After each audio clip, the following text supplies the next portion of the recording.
Welcome to the Aerospace Advantage podcast. I'm your host, John Slick Baum. Here on the Aerospace Advantage, we speak with leaders in the DoD, industry, and other subject matter experts to explore the intersection of strategy, operational concepts, technology, and policy when it comes to air and space power. So if you like learning about aerospace power, you are in the right place. To our regular listeners, welcome back. And if it's your first time here, thank you so much for joining us. As a reminder, if you like what you're hearing today, do us a favor and follow our show. Please give us a like and leave a comment so that we can keep charting the trajectories that matter to you most. This week, it's time for the Rendezvous, which is our monthly installment where the Mitchell team digs into stories you've seen in the headlines. And this time around, we are welcoming back General David Deptula. Sir, welcome back. Yeah, hey, great to be here, Slick. Awesome to have you back. And next, we have Todd Sledgehammer with us. Thanks a lot. Great to be here. Awesome. And we have Anthony Lazarski. Also great to be back with the team. Yeah, always great having everybody. For those that don't know, Sledge and Laser are Washington experts who have been part of the Rendezvous crew really since the beginning. But we are adding a new voice this week. We've got Mike Dahm. He's recently joined our team as a senior fellow, and he is a varsity level China expert. We've known Mike for years, and it's really a pleasure to have you here at Mitchell. So, Mike, welcome to the show. Thanks for the welcome, Slick. Awesome. All right, we're going to dive right into this, guys. Laser and Sledge, we finally have a new Speaker of the House. So, Laser, why did this take so long, and what are the dynamics at play? Yeah, it was almost exciting as watching ESPN, those tuned into C-SPAN. But I'm going to state the obvious here, but without a Speaker of the House of Representatives, the government doesn't continue to run, or at least Congress doesn't run. It's the first position that's named even before the presidency, and obviously second in line after the vice president. But bottom line is the Speaker's got to control what goes on the floor, and then all the bills that raise revenue are supposed to originate from the House, and this is all that we're fighting about right now. And the big argument was we had a Speaker pro tem that was sitting in temporarily, and there was a discussion of what are the authorities, and the agreement was that they were only tasked to organize the election of the new Speaker. So how did we get here? There were three reasons. First, Republicans have a slim majority in the House. There are 221 Republicans, 212 Democrats, and there are two vacancies of two individuals that had resigned both in June and September. All right. So to elect a Speaker, it normally takes 218 votes, but because of the vacancy, there's 217 votes. So whatever Republican is trying to get up in Speaker can only lose 4 votes in order to be elected Speaker. And that's what put us into trying to make sure that we don't lose any votes, or they don't lose any votes for the person running for Speaker. Second, we also had to change to what we call the rules of how the House is run. And that is done at the beginning of every Congress. And when it took 4 days and 15 votes to elect Speaker McCarthy, one of the deals that was made was changing the House rules that would allow just a single member, a single lawmaker, to remove the Speaker or call for a vacate of the Speaker. And those rules stay in effect unless either we change the rules or we have a new Congress. And then finally, when you look at a small majority, then it takes just one person. We have a group on the far right, the House Freedom Caucus. They're very conservative Republicans, and they now have the power to vacate a Speaker just by one individual coming up that directly impacts everything that the House does.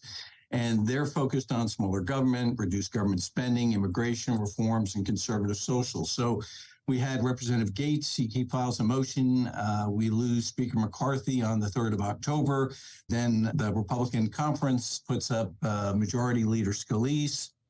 On the 11th, he's not going to get enough votes. Then there's Representative Jordan. He comes up. He doesn't get enough votes.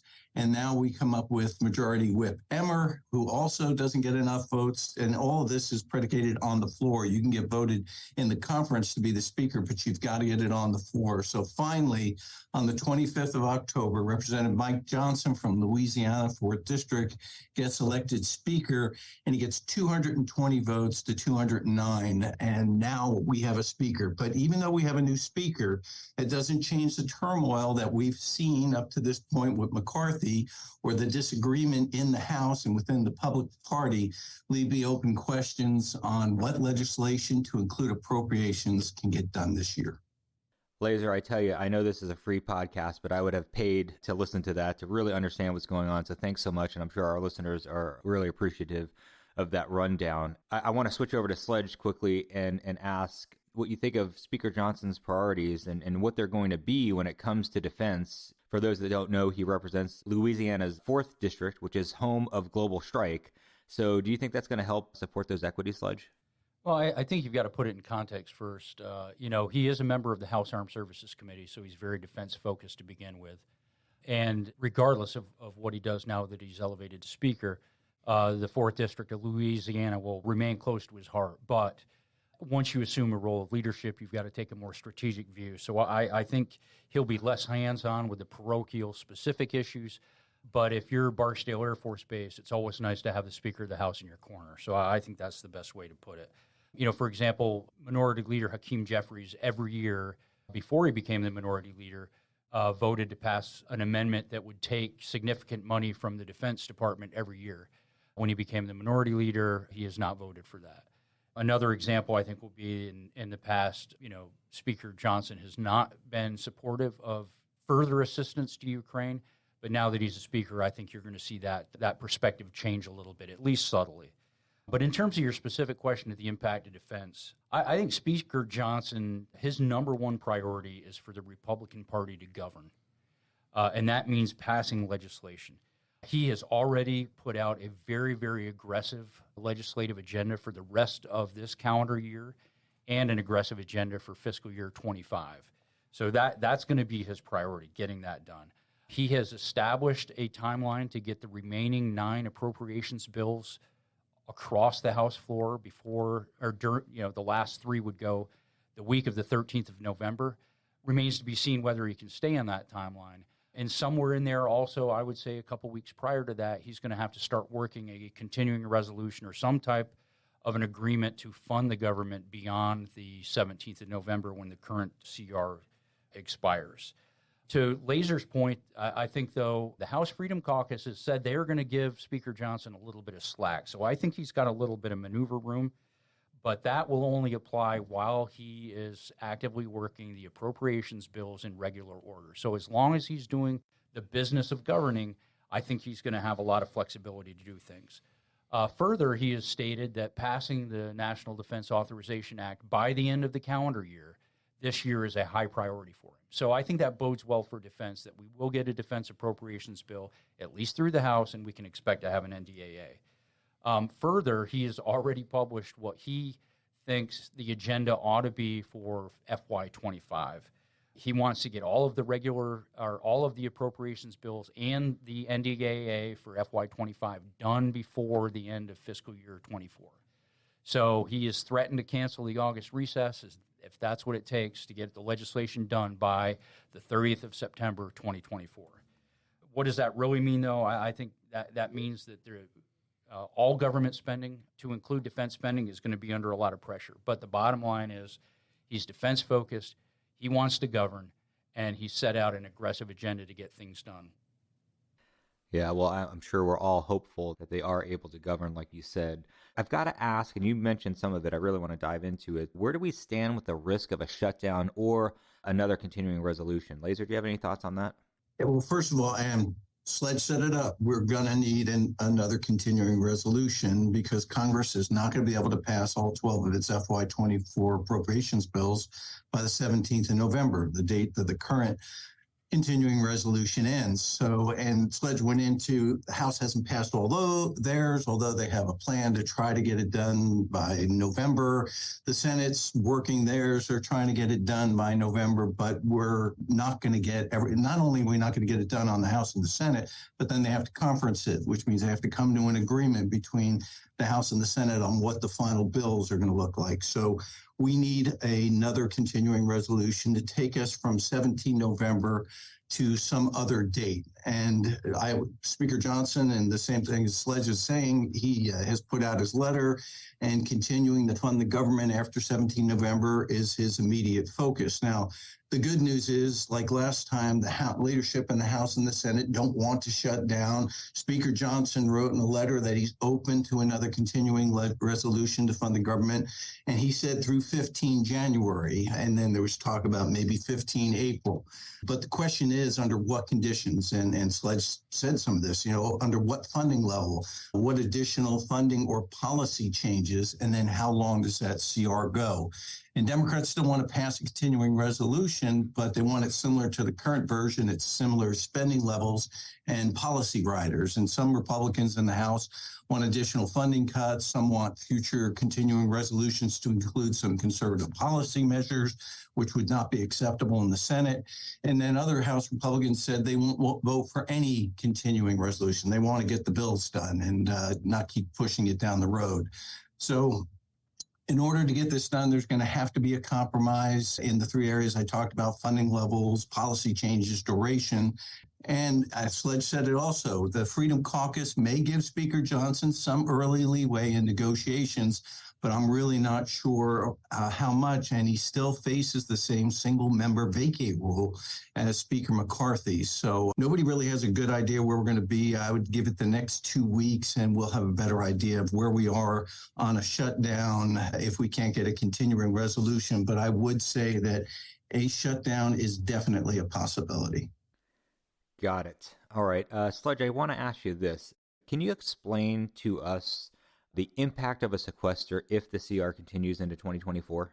Yeah, I can. And what I'd like to do is maybe put a little context on that first, though. Laser threw out two dates there, both of them in 2024. I think the date that you probably need to keep the closest eye on is the 15th of January. For a couple reasons. First, that is the date the House wants because it kicks it out past the Christmas jam, and forcing the House to take a bad deal to get out of here before the holiday break. I'm not so sure the Senate wants to go into January, but the problem with the later date that Laser mentioned in April is if the House really wants to do all of their legislation in regular order, a continuing resolution through mid-April means that the FY25 budget request from the administration comes over in June. And I was told there'd be no math, but that doesn't give you a whole lot of time from the time the budget goes over to Capitol Hill to have everything done by the end of September. So what I think you'll see happening is a continuing resolution. They'll probably get it sometime through mid-January to give everyone time to do the appropriations bills. I think the big thing to note, though, is if the continuing resolution goes beyond the 30th of April, so the 1st of May is when the 1% automatic cuts go into effect from the debt ceiling agreement that was reached by Congress earlier this year. So anything they're going to try to do will be to avoid the sequester cuts that would be triggered by anything beyond not having all the appropriations bills done by the 1st of May. And as we've done on past podcasts, if there is a CR in effect, it means that the funding levels are restricted to the previous fiscal year and enacted for each of the accounts. And then probably the biggest is the no new start, no production increases for any of the programs in the DoD. And obviously, a 1% cut to a budget that doesn't even keep up with inflation would be absolutely devastating to national security. Yeah, well, you just said it best there, Sledge. Thanks so much. General Deptula, would you mind talking to us about what is at stake given these budget variables? Yeah, it's clear that defense continues to struggle for attention amid the political turmoil that continues to dominate in Washington and the rest of the country. But here are the stark realities. The threat environment is beyond acute.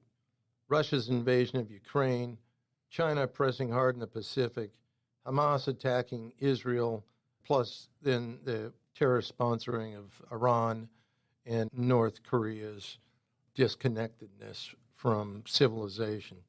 The Air Force and the Space Force are particularly challenged when it comes to meeting combatant command demands around the world. The Air Force was cut dramatically after the Cold War, and too many of our modernization programs were cut. Systems like the F-22, the B-2, and the C-17. Now, with respect to budget perspectives, The Air Force has been funded less than the Army and the Navy for 31 years in a row now. And for the 20 years post 9/11, the Army's received $66 billion a year on average, more than the Air Force. So this combined neglect and the underfunding of the Air Force has resulted in the oldest, smallest, and least ready Air Force in its 76-year history. It's in a nosedive relative to capacity, and a continuing resolution will delay when it begins to pull out. Now, the Space Force, candidly, was founded largely as an unfunded mandate. Helping them grow to meet their pragmatic demand of all of the services requires additive investment. So we're talking about building an entirely new architecture here, given the threat environment. So those are some of the wave tops from the defense perspective. Yes, sir. Really appreciate that. Are there any other specifics that you can give us? Yeah, here's how I'd break it down to help folks understand what's at risk. Modernization for core programs where we either buy new equipment or risk sunsetting missions because current systems are so old and fragile. That's why the B-21, the F-35, and the KC-46 are so important. The aircraft they're replacing are not going to hang together from a structural perspective much longer, let alone be relevant in a modern threat environment. In space, things are similar. Here's an example for you. Think about the Defense Meteorological Satellite Program. It's the backbone of the military's weather monitoring system, and it's on the verge of failure because it's so old, and we haven't launched the replacement system yet. That system's known as the Electro-Optical Infrared Weather System, or EWS for short. You can't do anything without knowing what's going to happen with the weather. Do we really want to risk that? It also ties to innovating what's next after we put out our near-term fires. For example, advanced jet engine propulsion is one of America's asymmetric military advantages, but we can't take that for granted. Maintaining a lead over determined competitors demands smart investment, robust competition, and a continual push to innovate ahead of the threat. So we need to double down on these investments, but that's at risk without regular, dependable funding. You heard Sledge explain that very clearly. In space, think about CJAD Seed 2. The entire enterprise needs to be connected by a robust, reliable network. The Space Force is inventing that network with its new transport layer, and all of that stands at risk unless we keep those programs on track with sufficient resources. You know, trying to build a house when your budget keeps getting cut, your requirements keep growing, and you can't get timely access to your bank account, it just simply doesn't work. So it also comes down to people. In the Air Force, we have a shortfall in so many mission areas, with pilots and maintainers at the top of that list. If we have these shortfalls during peacetime, think of what it's going to look like in a war when we have competent adversaries, and attrition of our forces will be a real factor. With respect to the Space Force, it needs significant personnel growth. The number of new missions that we're asking them to undertake, not to mention to stand up all of the overhead functions of a new service, that can only be done with enough people. And frankly, they're too small, and we need to fix that. Other categories include readiness, training, and the infrastructure investments. And all of that's at risk the longer we stay in a continuing resolution and don't have a regular budget. Yeah, sir. It's always just sobering when you lay it out like that. And I want to stick with you for this next question, because last month when we recorded the Rendezvous, Hamas attacked Israel the next day. And you've been on the news a lot recently talking about this. So can you bring us up to speed with your thoughts? Well, yeah, Slick, there's so much to discuss in this regard. Let me kind of, again, hit the wave tops. We've been hearing a lot about the anticipated major ground operations by Israel into Gaza. I think it's important for the audience to understand and realize that Israel's military operations are being integrated across all warfighting domains: air, sea, land, space, cyber, and information. It's a multi-domain effort. And while ground operations may become more prominent, air and sea operations are going to continue. In fact, a primary role of ground operations will be to gather intelligence about Hamas's tunnels, rockets, command and control, and other key nodes, then to be destroyed from the air. So in this sense, ground operations are supporting an air campaign, but frankly, it's all an integrated campaign. Now, with respect to the challenges of urban air warfare, the biggest challenge will be eliminating Hamas, who are intentionally intermingling themselves with civilians in direct violation of international humanitarian law. These laws obligate Hamas to avoid locating military objectives within densely populated areas and to protect the civilian population under their control. But the exact opposite is happening, and Hamas is in gross violation of these laws. I'll give you just one example. Their major command center is located under the largest hospital in Gaza. And it's also important to remember and remind people that Hamas intentionally aims to kill civilians, to include Palestinians. That's part of their strategy. Israel, on the other hand, does not attack civilians. Unfortunately, war is a horrible thing, and civilians do get killed unintentionally, but the fact is there's no moral or any other kind of equivalency between Hamas and the Israeli Defense Forces, because using the presence of a civilian or civilians to render areas or combatant forces immune from attack is a war crime. Now, with respect to U.S. operations in the area, we clearly have interest in the region given all the issues at play. And that demands smart, concerted action, as well as a willingness to employ our forces should circumstances warrant.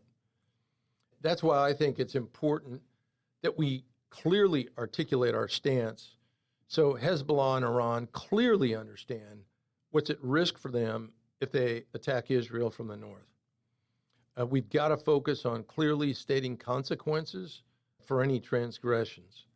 And all of that is required because deterrence is only credible if we follow through. The recent U.S. attacks on a couple of munition storage facilities of Iran's proxies were not sufficient to deter additional future attacks. The bottom line here, from a macro level perspective, is the world's on fire and the United States is underprepared. And that, I would suggest, demands a national conversation. And it's time that national security become a talking point on the presidential campaign trail. Yeah, sir, could not agree more. I mean, just as a parent, the conversations have shifted picking your kids up from school. So hopefully this is the wake-up call that America is finally getting to put the focus back on national defense as a common theme as we start this next election cycle. And with that, Sledge and Laser, I want to ask, how is this playing out on the Hill? Because there's obviously a lot of pressure to pass legislation to help support Israel.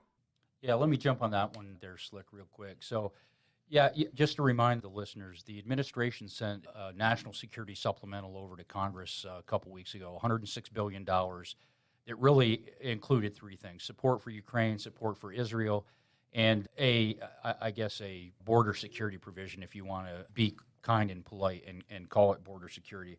But just as far as Israel goes, there's a lot of support for Israel on both sides of the dome. And I think Congress will end up splitting those three components of the supplemental apart and try to pass or at least consider each of those separately. And I say that for a couple reasons. First of all, Senator Cotton said that the $106 billion supplemental is dead on arrival in the Senate the way it's written. But there is a lot of support for Israel. In fact, the first thing that Speaker Johnson did after he got the gavel was to pass a resolution in support of Israel, and that was approved by the House on a vote of 412 to 10. So there's a lot of support for Israel. What I think you're going to see happen this week is about a $14.6 billion request for specific aid to Israel. That will go to the House floor. That will pass. There will probably be something similar in the Senate. They will break the components of that supplemental request apart and vote on them individually. And in the case of the House, if it does go to the floor, whether it's for Israel or Ukraine or anything else, I think if it goes to the floor, there will be enough bipartisan support for it to pass and at least kick it over for the Senate to consider. I'll just add on everything that Sledge said is right on. Even before the House had passed their resolution, the Senate 2 weeks ago passed a resolution called Standing with Israel Against Terrorism 97-0. So there is broad support. However, and I know we'll get into Ukraine next, but Ukraine is a priority, and it's in that original request that came over from the president. I think the House will split out Israel and send it over to the Senate. I'm just not sure that the Senate's going to send it back without a change. If they don't, I think it'll pass quickly. If not, it may take a little longer to get the Israeli piece done. Got it. Well, you teed me up for my next big question is, how does this funding tie to the support, that we need to get to Ukraine? And does batching these efforts help net this progress? Yeah. Those that want to try to get the Ukraine pass will like to pair it, to tie it to Israel. But I think Sledge said it best, is that they're going to decouple, specifically in the House, because there's more support, more bipartisan support, bicameral support for the Israeli funding.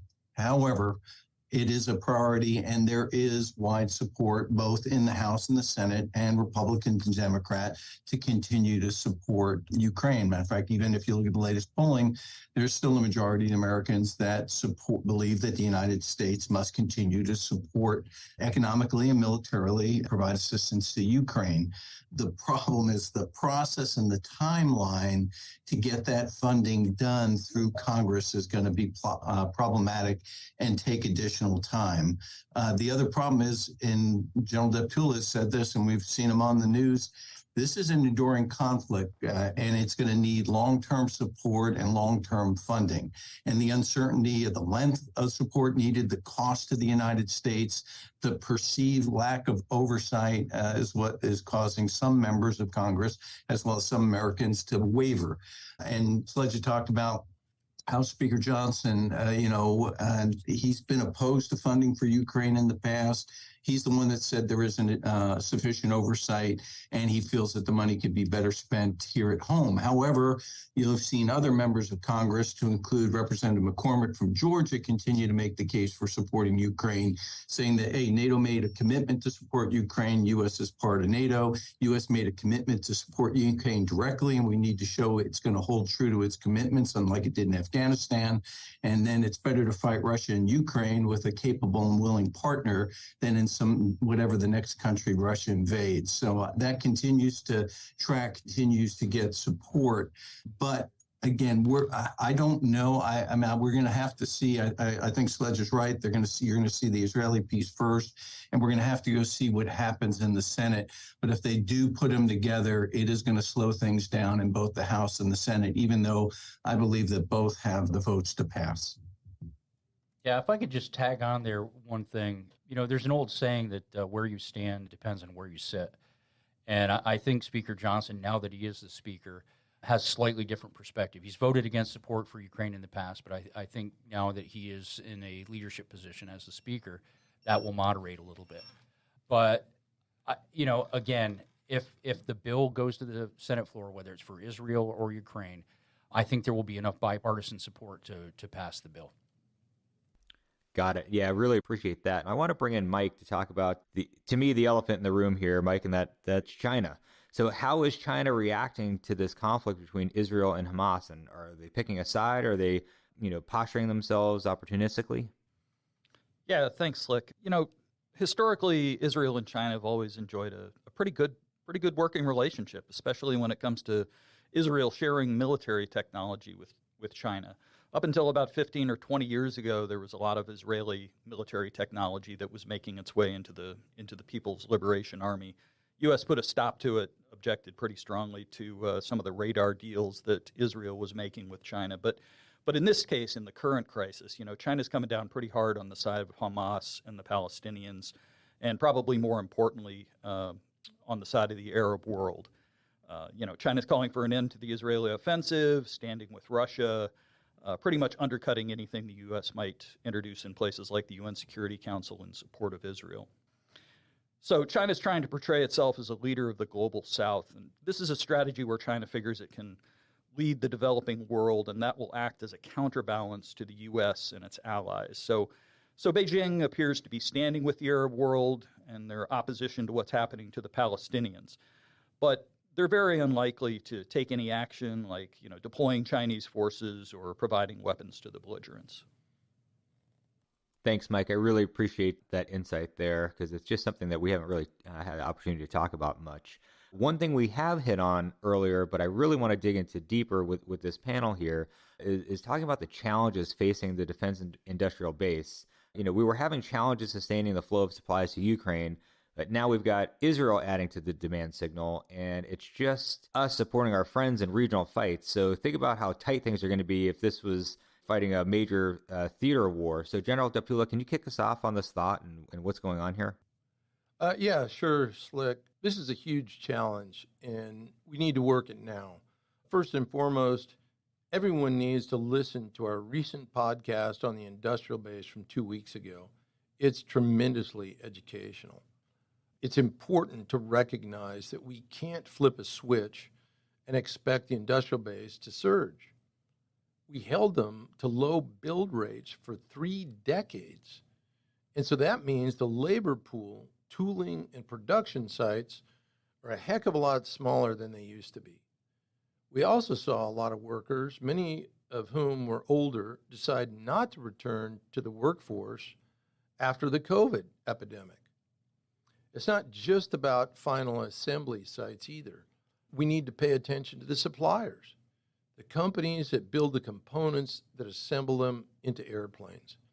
These folks are often small businesses, and their talent is largely composed of artisans. It takes years to grow new ones. Now, the commercial airlines are surging, so we're competing with them too, with military and commercial aerospace generally using the same suppliers. We also need to pay attention to raw material availability. We all know about the rare earth mineral issue with China and Russia strategically hoarding access to those elements. That means we need to think long lead about securing these materials. And that's why multi-year contracts are so important. It's also why things like continuing resolutions are so harmful. So bottom line, we need to grow the aerospace production sector, but that's a long lead effort. It demands stability. And again, that's not what we're seeing coming out of Washington these days. But that's one of the reasons we exist, to highlight these issues, and perhaps folks in Congress will pick up on that. All right, Laser, we see other defense groups like the shipbuilders advocate for their industrial base requirements in a vocal and effective fashion with Congress. We don't seem to see that as much with aerospace. Any thoughts on what we can do to improve that dialogue? Yeah, I mean, again, Sledge and I were up on the Hill for a while, and while we do have aerospace advocates on the Hill, as well as coming to the Hill to meet with members and staff, I agree that the group as a whole can do a better job. Each industry or company comes to the Hill to advocate for their program or programs, but only groups like NDIA, the National Defense Industrial Association, or AIA, Aerospace Industry Association, Air and Space Force Association, us, advocate at a strategic level, focused on the entire aerospace industrial base and its impact on national security.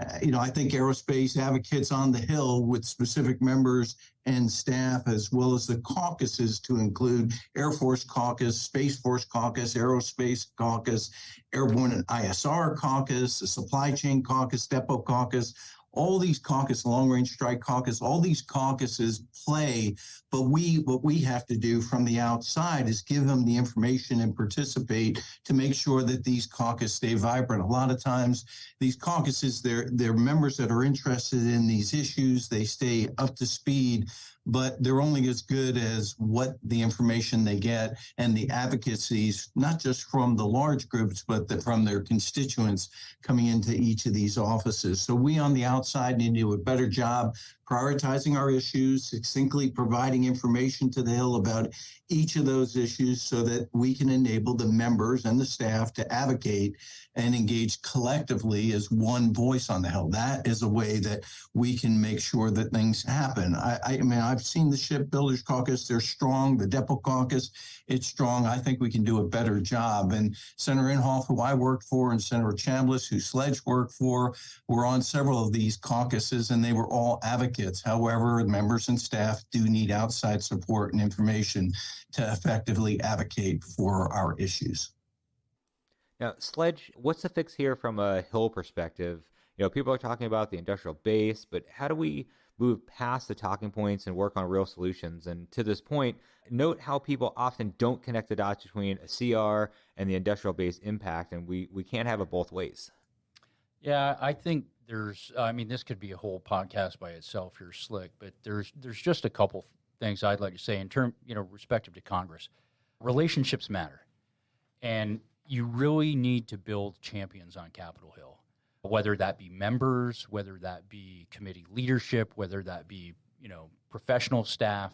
You need to have people, when it's time to make a decision and vote, that say, you know what, the aerospace defense industrial base is important. We're going to make sure it's properly funded.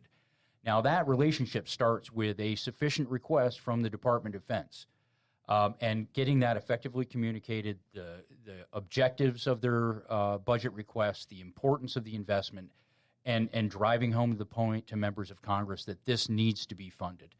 Short of that, the members that are going to vote, and I think the point that Laser made about the shipbuilding industrial base is important. It's really easy intellectually to grasp carrier task force. That's something that you can get your arms around, as is 2 or 3 submarines funded per year. It's something very simple. Most of the naval infrastructure and the shipbuilding is done in largely populated areas that have strong advocacy. They have champions from Congress. So the question becomes, how do air and space forces build the same kind of advocacy when your infrastructure is either in space? It's very difficult to see, and a lot of it's classified, so it's hard to get your arms and your brain wrapped around that. Or if you're at a geographically isolated Air Force base, it's really tough to build that kind of advocacy.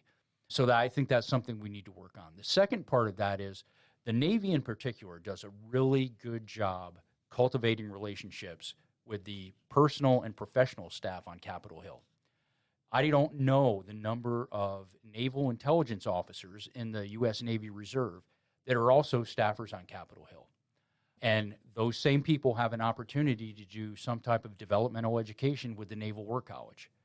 Now, I know that the Air Force they've got seminars for Air Command and Staff College and Air War College, but it pales in comparison to what the Navy's doing. And all of that relationship building is how you get votes to invest more in either sub-builds or additional shipbuilding each year in both the authorization and the appropriations bills. Yeah, that is such a great point, just from the relationship perspective. And yeah, the Air Force, really aerospace, just seems like they can learn a lot from the way the Navy does business there. Mike, I really want to get a China update from you. The Department of Defense just released their China report. What are your top insights, especially when it comes to air and space developments? Yes, so this thing that we call the China Military Power Report, it's a report to Congress. It's required actually by the National Defense Authorization Act from back in the year 2000. So for 20 years, the Department of Defense every year issues this report on military developments in China. Now, I'm a little bit critical of the China Military Power Report. The problem is that every year it isn't an entirely new report. The 2023 report is essentially identical to the 2022 report, and it has relatively few changes and edits. So guys like me get to wade through all 212 pages of the report, playing one of those, those picture games you used to get on the back of a kid's menu in a restaurant. You try to spot the difference between the two pictures. That's what I've been doing. So given the media rollout for the report, what the Department of Defense wants you to take away from the China military power report are things like China increasing its military coercion activities over the past couple of years. This report, even though it just came out this month in 2023, it's supposed to cover actually calendar year 2022. So it's about 10 months behind. It does have some updates from earlier in 2023, but you'll recall that 2022 was that year when Speaker Pelosi visited Taiwan and China conducted these unprecedented military exercises and missile firings around Taiwan. The Pentagon has also documented over 180 instances of coercive and risky intercepts of U.S. aircraft in the region, plus about another 100 intercepts and coercive activity directed at our allies and partners. So that's what the DoD wants you to take away. But beyond those significant developments, there are things that appear in this year's report, things like China's increasing nuclear capabilities. Actually, that was something else that the Department of Defense wanted to highlight. So commercial satellite imagery has documented the development of 3 new silo fields in central China, housing as many as 300 intercontinental ballistic missiles. That all happened, or those all were completed in calendar year 2022. So there are estimates that China is moving from a second strike nuclear posture with just over 200 warheads a few years ago. Today, China is thought to have over 500 nuclear warheads, and DoD estimates that China is going to be tracking toward over 1,000 nuclear warheads by the year 2030. So with the construction of these new silos, China's moving from that assured second strike capability to a launch on warning posture. That's pretty significant. Regarding the specific air and space developments you asked about, there isn't a whole lot that's new in the 2023 China Military Power Report. In 2022, China conducted over 60 successful space launches, putting about 180 satellites into orbit. That's about a 300% increase from about 5 years ago. China's on pace to break that record for calendar year 2023. One of the 2022 space launches was for a reusable space plane. So China has its own space plane now. And that was on orbit from August of last year until May of this year, according to the report. Also, and I thought this was interesting, buried in the text of this year's report was news that the PLA Air Force is now a majority fourth-generation fighter force, with over 1,300 of 1,900 fighters being fourth-gen or 4.5 generation fighters. At this point, China may also have as many as 200 fifth-gen J-20 fighters. So we got that going for us. Yeah, I want to pile onto that because that, the numbers game is something we really haven't jumped into too deep. Do you have a broad brush look of what the number of fighters that they have beyond just beyond the 200 potential fifth gens that you spoke of? Well, so we've talked a lot about the F-35 production line and what the Air Force is going to buy to keep that production line going and operational. I've seen projections now based on some changes at the factory where China produces their J-20 that they may be producing as many as 100 J-20 fighters, those fifth-generation fighters, every year. So it's not just the 1,900 fighters that I just talked about. It's the 1,900 fighters, some of which, quite frankly, are third-generation fighters, the old J-7s and J-8s. Those are actually being replaced by fourth-generation or 4.5-generation fighters, and then also with the fifth-generation fighters. So it's not just the numbers game in terms of 1,900 fighters. Is it going to become 2,000 fighters? Is it going to become 2,400 fighters? That's probably going to happen. But there's also this qualitative change where they're taking these older aircraft. We're even getting reports of earlier fourth-generation fighters, things like the J-11 and the J-10A and B, that are being replaced by 4.5-generation fighters like the J-16 and the J-10C. Yeah, just it is eye-watering when you get a chance to look at those numbers. So yeah, something for us to watch out for. One other thing I wanted to ask you about is their defense minister just got removed from his position, and what does that signal? Well, I think it signals some pretty significant cracks in the PLA's facade. This week, as we're having this podcast, Beijing is hosting the Shangshan Forum in Beijing. Shangshan is China's opportunity to get a bunch of security people together and bash the U.S. for being behind the chaos in the world, chaos that, quite frankly, their friends, the Russians, and themselves are actually causing. But it's also an opportunity for Beijing to project, rather, a sense of normalcy. But things are far from normal. The Shangshan Forum would normally be hosted by Defense Minister Li Shangfu. The only problem is he was removed from his job last week. Li Shangfu is the defense minister, and we shouldn't think of that as being like the U.S. Secretary of Defense. He's more like the Undersecretary of Defense for Policy in that way. He only took over the job in March. He's been missing for the last 2 months with no explanation from the Chinese government, presumed to be under investigation for corruption, and that's entirely possible. He used to be the head of the Equipment Development Department for the People's Liberation Army, so he was in charge of procurement and buying everything, and there may have been some issues there in terms of corruption. And in 2018, the U.S. sanctioned Defense Minister Li over Chinese purchases of Russian military equipment. So we're not entirely sure what happened. The Chinese government hasn't been forthcoming with information, but the dismissal of General Li comes on the heels of their foreign minister getting dismissed in July. There were some pretty salacious rumors going around about what happened with their foreign minister. And then a couple of months ago, you may remember hearing that General Li Yuchao, who was head of the PLA rocket force and in charge of China's nuclear deterrent, he was dismissed from his post along with his deputy and several other rocket force senior officers. So, the fact of the matter is we don't know what's going on in the upper echelons of the Chinese government and military at that level. Chinese leadership sort of a black box. But this is the biggest shakeup in Chinese security leadership we've seen in a decade. And that was when Xi Jinping came to power. So, right here on this podcast, we've talked about our own U.S., leadership challenges in government. But given what's happening in China, it would be like the U.S. getting rid of its Secretary of State, the Undersecretary of Defense for Policy, and firing the commander and deputy commander of STRATCOM, all just over the past few months. Well, it's incredible. And Mike, while we have you here, first time on the show, any other developments we should be tracking or top news items? Yeah, I think I'd keep an eye on developments in the South China Sea. You had asked before if China was posturing or taking advantage of the situation in Israel with Hamas.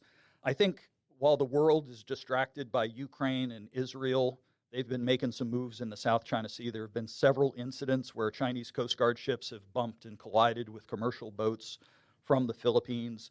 Nobody's died yet, but that may well be on the horizon. This is basically China saying that, these are their sovereign waters and they're trying to muscle the Filipinos out of what they claim as their waters.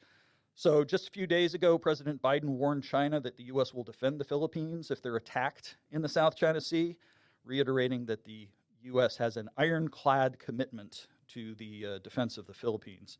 And of course, what was in the news a few days ago was this unsafe intercept of a U.S. Air Force B-52 and a J-11 fighter.